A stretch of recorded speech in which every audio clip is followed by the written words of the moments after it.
会社杉浦機械設計事務所代表取締役の杉浦富夫です。今ステージ中央にでなんかいろいろ喋ってるこのロボットですね。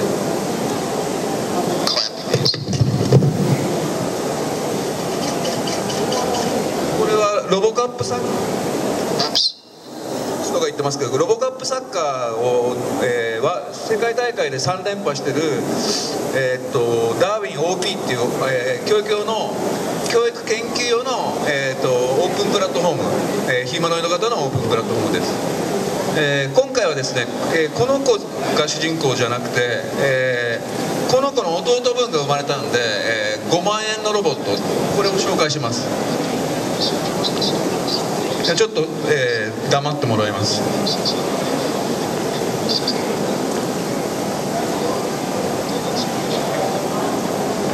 時間があったらまたこれも動かします。ですね、教育用低価格オープンソースヒューマノイドロボットダーウィンミニの紹介ということでですね、UCLA のデニスっていう私の友人にちょっとこの写真をこのアートをですね展示してもいいっていうことで許可いただきまして、昨日ですね、言ってみればロボットと人間との関係性を研究するための、身の丈に合ったヒューマノイドロボットがどのくらい安くできるかということに我々チャレンジしました。でちょっと弊社のラインナップ紹介しますと、これが今回主人公のダーウィンミニ、ロボット本体価格組み立てキットで5万円です。でモーターが2000円で、これが15万円ぐらいの、7000円ぐらいのモーター、これが30万円の、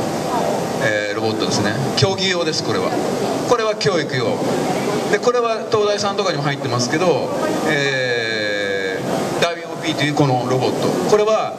ロボットの、行動学とかを研究するプラットフォームもほとんど研究室で使ってます。一部が豊かなところはですね、学部生にもこれ勉強させてますね。立命館大学なんかは学部の授業に使う。でこのモーターが2万円、これが5万円ぐらいですね。で、弊社が一番販売している一番大きなロボットは、これはトールマンっていうロボットで、この間 DARPA プロジェクトっていう、災害対策用の、災害対策のヒューマノイドのコンテストに出て9位になりました。でこれその後すぐにアメリカの米軍に採用されて、艦船のですねダメージコントロールの研究、要するに消防士ですねの研究用に使われてます。これは弊社も販売で今2000万円から、でモーターは30万円です、1個。でもこのモーターも、いろいろ日本の研究所さんはこのモーターもすでに研究着手してます。安いんですよ、30万円で実は。はい、次でオープンソース、っていうと単純に言うとですね、ロボットを動かす仕組みとかC 言語とかのライブラリとか全部公開されてるってことなんですね。でこのロボット自体を使って研究しましょう、みんなで議論してどんどんインテリジェント化しましょうっていうプラットフォームで、私たちは、陸海空やりますんで、こういう、オープン ROV っていうすごく有名な成功例で、キックスターターで成功した ROV です。でこれは、TBS ディスカバリーっていう、FPV って言って、要するにロボットの目線で操縦する、飛行ロボットですね。これがファントム X、これがなんだっけ、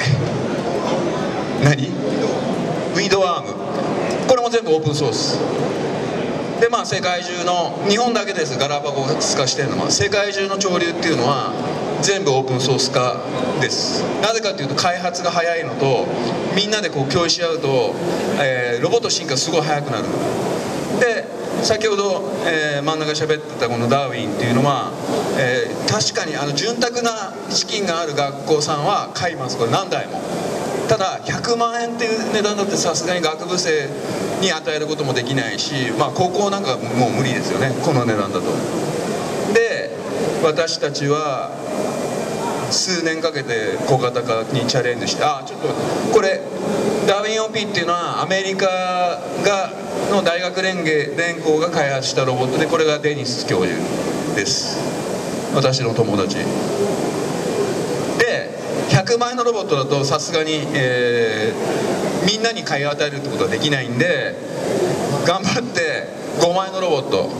これ5万円です。できることはあんま変わらないです。身長が270ミリ、体重が700グラム、自由度が標準で16自由度、首に1個追加可能なんで、あとですね、これ幼稚園のお子さんなんかこのクラスだと怖がっちゃいますね。あと怪我します。このクラスは、このクラスだと幼稚園のちょうど年長さんぐらいだと身の丈に合ったロボットっていう感じで、非常に先ほどの一番初めの絵みたいな関係性、ロボットとこう友達になれるようなちょうどいいサイズ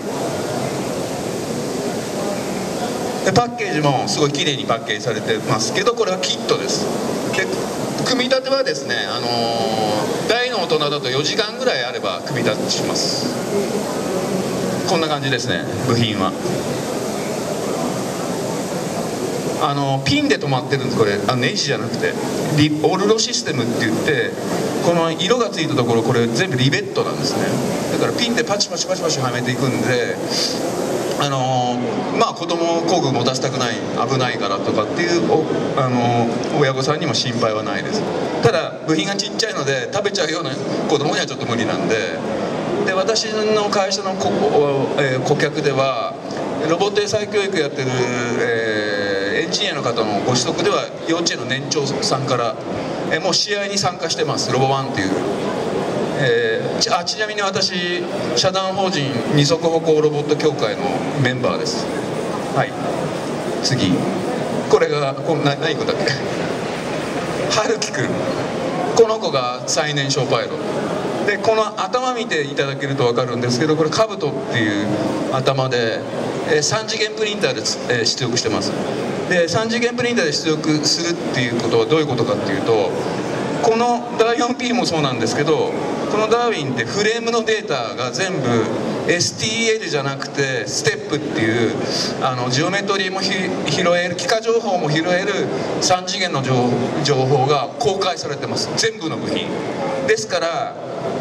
まあ3次元プリンターで全部出力してパクったらいいんじゃないかっていう発想もあると思うんですけど、はっきり言って材料代考えると買った方が安いです。ただカスタマイズして、例えばこの頭を切り取って猫の耳にしちゃうとかっていうのを、やりたいじゃないですか。で結局自分のだけのパーソナルのロボット、として扱える。でこれ僕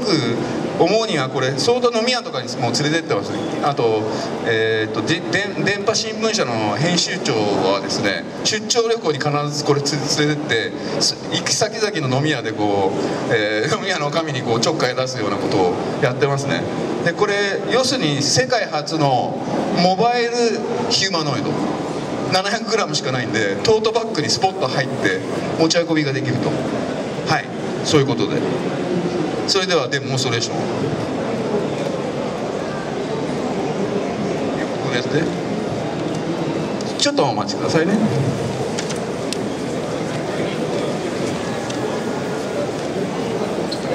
どかすよ。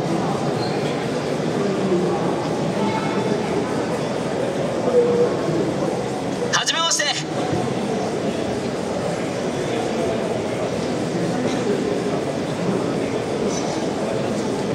これ9月のですね、ステムカップって教育用ロボットの、コンテストで今世界でアワード取ったダンスです。ドクター・ギーって萩原さんっていうカリスマ、自分ではレジェンドって言ってますけど、レジェンド、ロボットプログラマーが作ったダンス、スマホとアンドロイド携帯で操作します。いきます。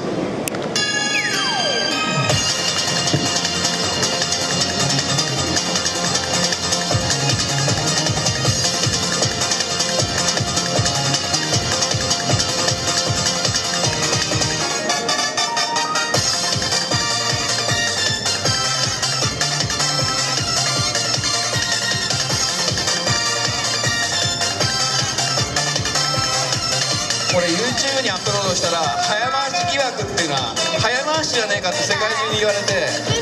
早回しじゃないです。これ今動いてます、実際に。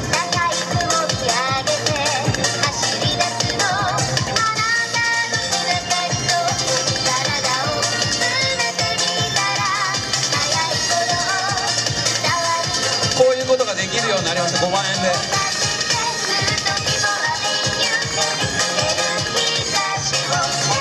これはイノベーションだと思います。カバンに入って携帯できて出張にも連れて行けて子供の教育にも使えて5万円です。Android 携帯でプログラムまでできます。これはイノベーション。誰も、今は真似できないと思います。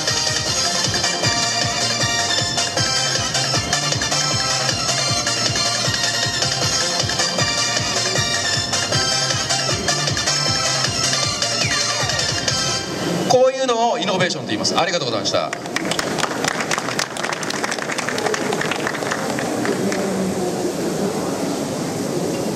神奈川県のところに私の弊社のブースもあるんでよろしくお願いします。